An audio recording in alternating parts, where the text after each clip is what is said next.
Baik, sebelumnya perkenalkan nama saya Ibnu Sina, NIM 2230 20 90 10 10.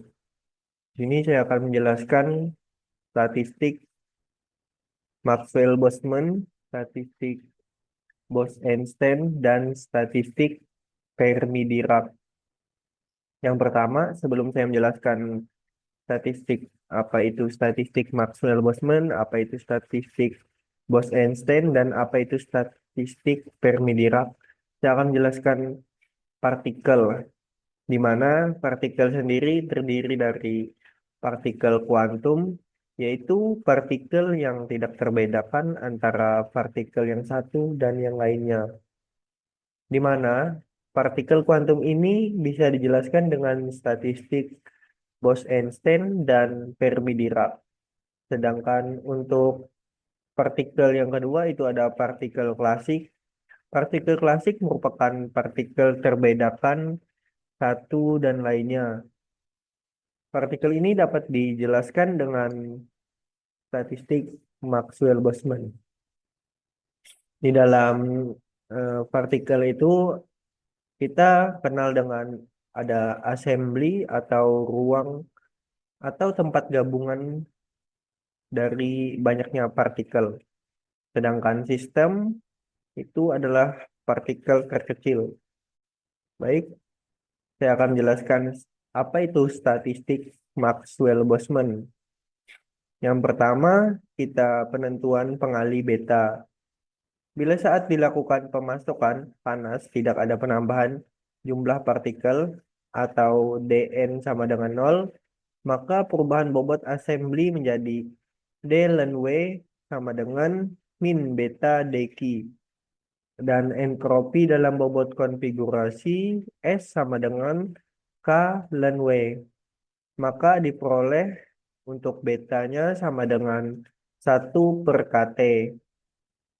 Selanjutnya, di dalam Maxwell-Boltzmann itu ada penentuan pengali alfa. Untuk menentukan pengali alfa, persamaan ditulis dalam bentuk N sama dengan A sigma GS E eksponen beta epsilon, di mana A sama dengan E pangkat alfa dan N sama dengan sigma S NS, diperoleh A sama dengan N per sigma S GS E berpangkat B beta ES.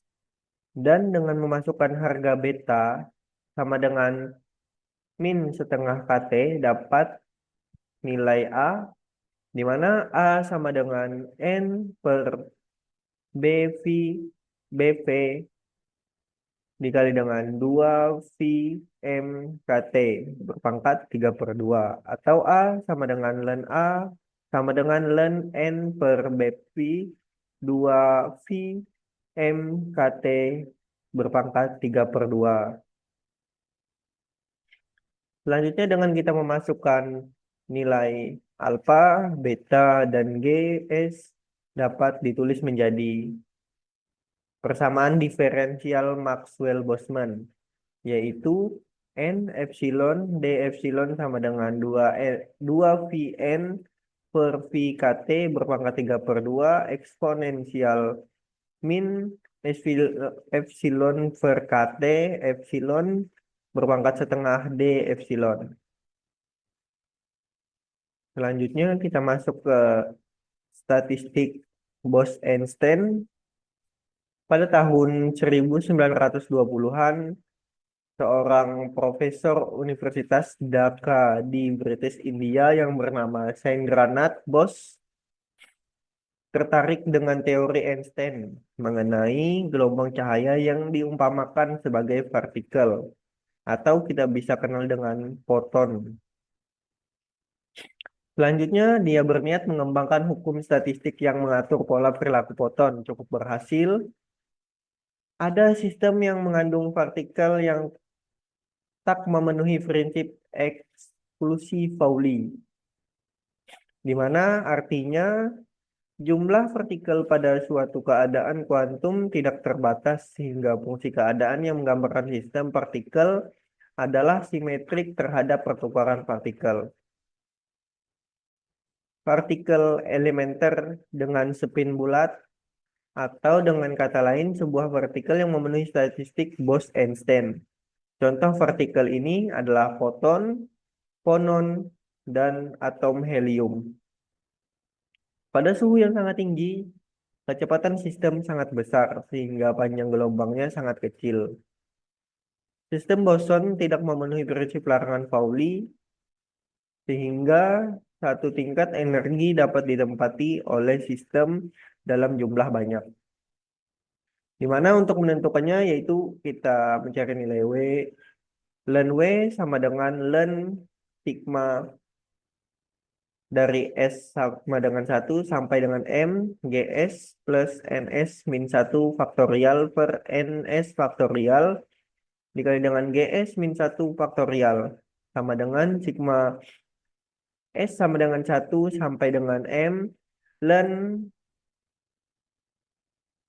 dalam kurung GS plus NS min 1 faktorial per NS faktorial dikali dengan GS min 1 faktorial sama dengan len sigma S sama dengan 1 sampai dengan M len GS plus NS min 1 faktorial dikurang dengan len NS faktorial dikurang dengan len GS min 1 faktorial.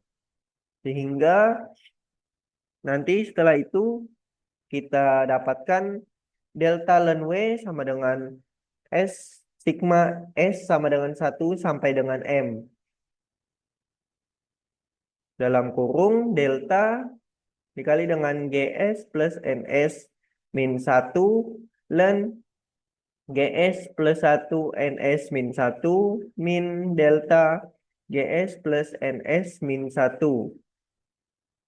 min delta GS len GS plus delta GS min delta NS len NS plus delta NS. Karena GS harus lebih dari 1 dan NS jauh lebih dari 1, maka GS plus NS min 1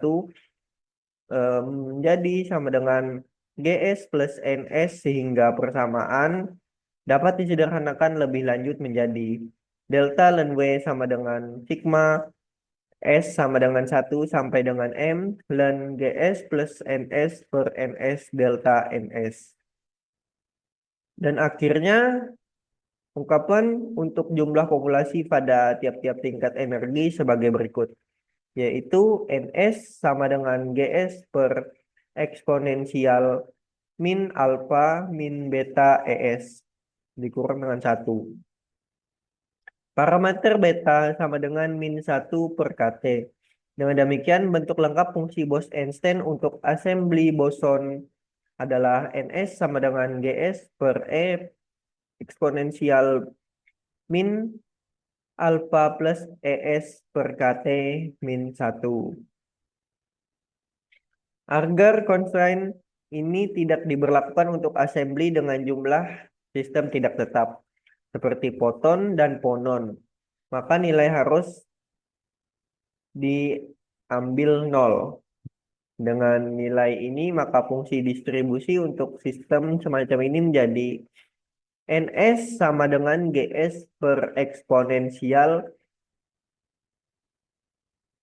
ES per KT min 1. Selanjutnya, saya akan jelaskan statistik Fermi-Dirac, yaitu statistik Fermi-Dirac merupakan statistik untuk partikel yang mengikuti asas larangan Pauli. Partikel jenis ini disebut fermion. Salah satu sifat fermion adalah prinsip eksklusi Pauli. Tidak boleh lebih dari satu fermion memiliki keadaan kuantum yang sama. Satu keadaan hanya boleh kosong atau hanya ditempati oleh satu fermion. Konsekuensi dari prinsip eksklusi Pauli adalah fermion atau jumlah fermion harus lebih sedikit atau sama dengan jumlah keadaan. Hal ini berbeda dengan sistem klasik atau boson di mana tidak ada pembatasan jumlah partikel yang mendapati keadaan tertentu.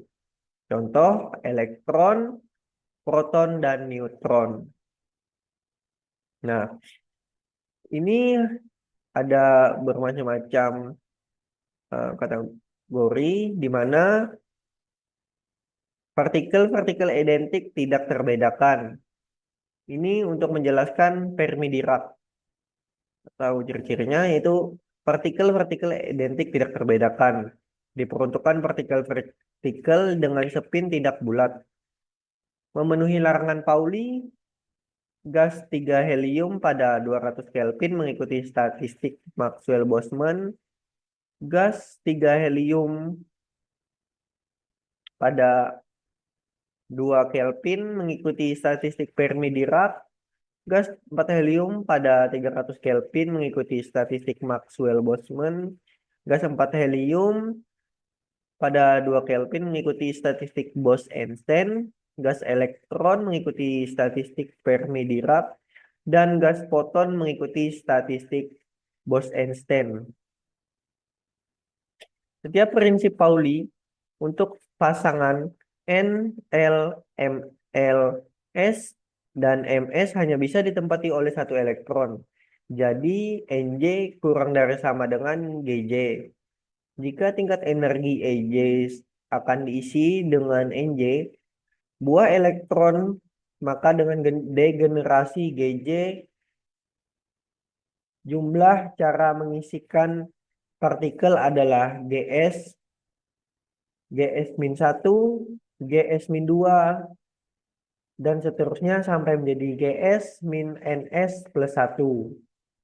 GS faktorial per GS min NS faktorial. Karena faktor-faktor tak dapat dibedakan, maka cara itu harus disempurnakan. Menjadi GS faktorial per NS dikali dengan GS min NS faktorial. Konfigurasi dengan peluang terbesar atau keadaan maksimum. Keadaan makro terbesar ialah keadaan makro yang mempunyai keadaan mikro terbanyak. Jadi akan dicari nilai peluang tiap termodinamik atau W yang sebesar. Batasan yang diberikan adalah untuk sistem terisolasi dengan N dan U tetap. Hingga perbedaan-perbedaan keadaan makro hanya ditentukan oleh pasangan NS saja. Atau kita bisa dengan persamaan D ln W sama dengan sigma D ln W per D NS.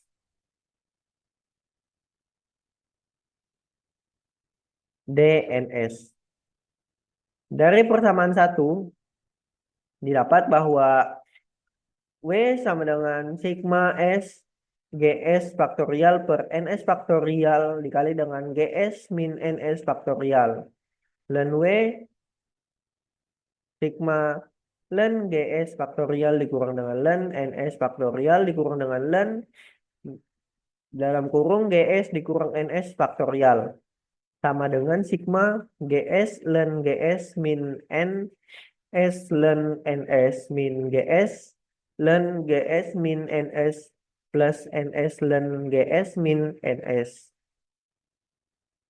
Selanjutnya kita mencari D ln W, di mana D ln W sama dengan sigma do ln W per do NS. D NS sama dengan sigma 0 dikurang NS 1 per NJ dikurang ln NS min 0 plus GS 1 per GS min NS min NS 1 per GS min NS plus ln GS NS DNS sama dengan kita sederhanakan menjadi sigma ln GS min NS per NS DNS. Selanjutnya kita menggunakan pengali Lagrange alfa dan beta sebagai berikut. Do ln W plus alfa dn plus beta du sama dengan sigma do ln W per do nj dnj plus alfa sigma do NJ plus beta sigma ES DE NS sama dengan 0. Sigma do ln W per do NJ plus alpha beta dikali dengan ES DNS sama dengan 0. Maka kita bisa cari sama dengan NS sama dengan GS per eksponensial min alpha plus beta ES plus 1. Ini hasil dari distribusi Fermi-Dirac. Nah, di mana syarat suatu keadaan bila GS melebihi NS dan lebih dari 1, maka NS sama dengan GS per eksponensial min alpha plus beta ES plus 1 menuju ke NS GS per eksponensial min alpha beta ES. Maka alpha kita dapat sama dengan energi Fermi per kT dan beta sama dengan min 1 per kT. Energi Fermi yang kita dapatkan sehingga menjadi NS sama dengan GS per eksponensial min alpha plus beta ES plus 1 sama dengan GS per eksponensial min alpha eksponensial min beta plus ES plus 1 sama dengan GS atau hasil dari penyederhanaan sama dengan GS per eksponensial berpangkat dengan ES min EF per KT plus 1.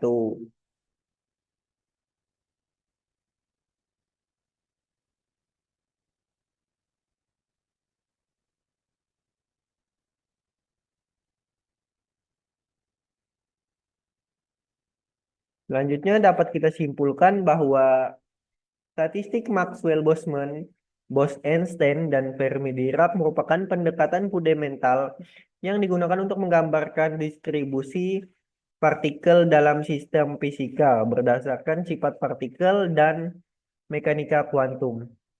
Statistik Maxwell-Boltzmann berlaku untuk partikel klasik yang dapat dibedakan terutama dalam kondisi suhu tinggi dan densitas rendah, dan digunakan untuk menjelaskan fenomena termodinamika klasik seperti kinetika gas ideal. Sebaliknya, statistik Bose-Einstein berlaku untuk boson yang tidak memenuhi prinsip eksklusi Pauli, memungkinkan fenomena untuk seperti kondensasi Bose-Einstein pada suhu sangat rendah.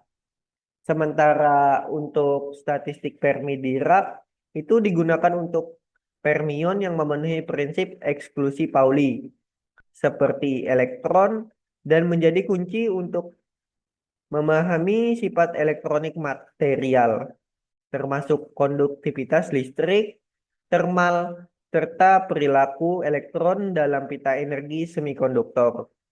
Fungsi distribusi Fermi-Dirac memberikan wawasan penting tentang distribusi elektron dalam sistem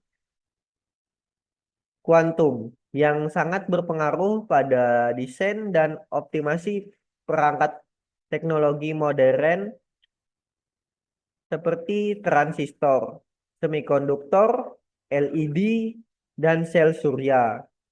Dengan memahami perbedaan statistik yang ketiga yang telah kita bahas, berbagai fenomena fisik dapat dimodelkan dengan akurat dan mendukung inovasi teknologi. Mungkin itu saja yang bisa saya jelaskan, kurang lebihnya mohon maaf. Terima kasih. Wassalamualaikum warahmatullahi wabarakatuh.